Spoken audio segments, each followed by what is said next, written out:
kalau riba itu memanfaatkan kesulitan orang, Pak. Ada orang kesulitan dia manfaatkan, ya kan? Tapi kalau sedekah ada orang kesulitan dibantu. Orang butuh bantuan dibantu.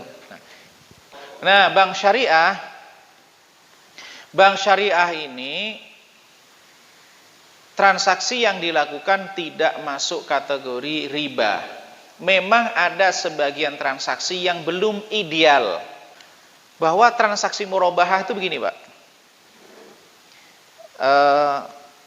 Misal ini pihak bank. Ini pihak yang pengen mau beli mobil, beli rumah atau mobil gitu, nasabah ya. Saya sebenarnya pengen membeli rumah ini rumah. Saya mau beli secara cash kan nggak ada uang.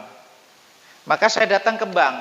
Kalau bank konvensional kan biasanya butuh berapa? 400 juta, 500 juta, 1 miliar langsung dikasih kan. Kemudian digunakan untuk bayar rumah. Dia tinggal cicil gitu kan, sederhananya. Nah, kalau di perbankan syariah bahwa dia datang ke bank, seharusnya idealnya bank beli ini rumah. Kemudian setelah ini dibeli oleh bank, dibeli oleh nasabah. Ini misalnya rumah ini harganya 500 juta atau 400 juta lah. Dibeli oleh bank. Sama bank dijual menjadi 600 juta atau kan ini cash, 400 juta cash. Dijual oleh bank ke nasabah dengan cara mencicil menjadi, ya kalau mencicil kan biasanya dijual dengan harga misalnya 600 juta lah gitu, sekian tahun begitu. Artinya kalau orang ini hutang 400 juta pun nanti ketika dia cash dia berikan ke apa? Dia nanti juga bisa akhirnya sama-sama akhirnya 600 juta. Cuman akadnya beda. Idealnya begitu. Nah, cuman begini, peraturan perbankan seingat saya itu bahwa bank itu kan dia sektor permodalan, Pak ya. Dia nggak bisa masuk secara transaksi real begitu ya. Maka kemudian juga untuk masalah ini, dalam hal ini termasuk darurat yang diperbolehkan. Sebenarnya aslinya tidak diperkenankan karena itu akan mirip dengan ribawi. Tapi karena darurat situasi peraturan dan kondisi lapangan, maka biasanya kalau nasabah ini datang ke perbankan syariah, pertama dibuat akad wakalah.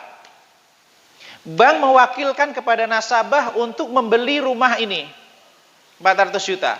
Setelah dibeli dengan akad wakalah itu perwakilan, nanti dibuat akad lagi antara bank dengan nasabah, akad jual beli. Inilah yang kemudian sebagian mengatakan bahwa ya sama saja antara bank syariah dan bank konvensional. Sebenarnya ini masalahnya karena peraturan di masalah perbankan, juga masalah-masalah situasi yang kalau kemudian pola konvensional, pola ideal ini diterapkan, ini akan terjadi pembengkakan dari pembiayaan yang harganya supaya harga ke nasabah ini lebih bisa ditekan, maka caranya semacam itu. Karena kalau dengan cara yang ideal itu, masalah peraturan dengan perbankan di satu sisi, tapi kemudian juga nanti akan terjadi pembengkakan pembiayaan sistemnya itu. Tapi sebenarnya kan sektor murabahah ini sebenarnya itu termasuk dikritik di antara ulama. Seharusnya perbankan itu dia mulai fokus di mudharabah sama syarikah. Yang akad yang partnership tadi, Pak. Kenapa? Kalau murabahah ini tapi ada kendala, moral kita ini masih bermasalah. Jadi kalau kemudian perbankan itu kadang-kadang ini masalah manajemen risiko juga, karena bank itu adalah lembaga bisnis bukan lembaga sosial. Ini penting bagi kita. Bank syariah itu adalah lembaga bisnis bukan lembaga sosial, sehingga kemudian kita mengharap perbankan syariah untuk seperti charity, bukan, dia bisnis.